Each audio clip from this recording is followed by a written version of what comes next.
இன்று நடைபெற இருக்கின்ற தமிழ்நாடு சட்டப்பேரவை தேர்தலில் நம்மளுடைய தமிழ்நாடு முதலமைச்சர் மாண்புமிகு தளபதி முத்துவேல் கருணாநிதி ஸ்டாலின் அவர்களுடைய ஆட்சி தலைமையில கீழே இறங்கியிருக்கிற மதசார்பற்ற முற்போக்கு கூட்டணியுடைய வேட்பாளர்கள் அனைவரும் மகத்தான வெற்றி பெற்று மீண்டும் நம்மளுடைய முதலமைச்சர் தளபதி அவர்களுடைய திராவிட மாடல் ஆட்சி தமிழகத்தில் இரண்டாவது முறையாக தொடரும்.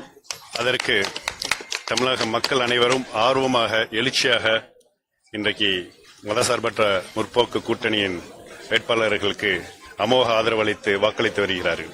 போடி சட்டமன்ற தொகுதி மட்டுமல்ல, தேனி மாவட்டத்தில் இருக்கின்ற 4 சட்டமன்ற தொகுதிக்கும் சேர்த்து தமிழகம் எங்கும் இருக்கின்ற 234 சட்டமன்ற தொகுதியிலும் நம்மளுடைய மதசார்பற்ற முற்போக்கு கூட்டணியினுடைய வேட்பாளருக்கு அமோக ஆதரவு இருக்கிறது. மகத்தான வெற்றியை பெற்று நம்மளுடைய முதலமைச்சர் தளபதி அவர்களுடைய கரங்களில் நாங்கள் சமர்ப்பிப்போம்.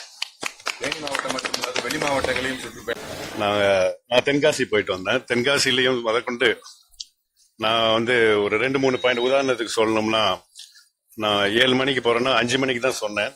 ஆனா அந்த 2 மணி நேரத்துல ஒட்டுமொத்த கிராம மக்களே, நான் சொல்ற அந்த பாயிண்ட்ல, நான் பேச இருக்கின்ற அந்த பாயிண்ட்ல ஒட்டுமொத்த மக்கள், தமிழக மக்கள், முக்கியமாக பெண்கள் அந்த இடத்துல ஆர்வமாக கூடினார்கள். இதெல்லாம் பார்க்கும் பொழுது தென் மாவட்டங்கள் முழுவதும் திராவிட முன்னேற்ற கழகத்தினுடைய கூட்டணியை அமோக வெற்றி பெறும் என்பதை தெரிவித்துள்ளேன்.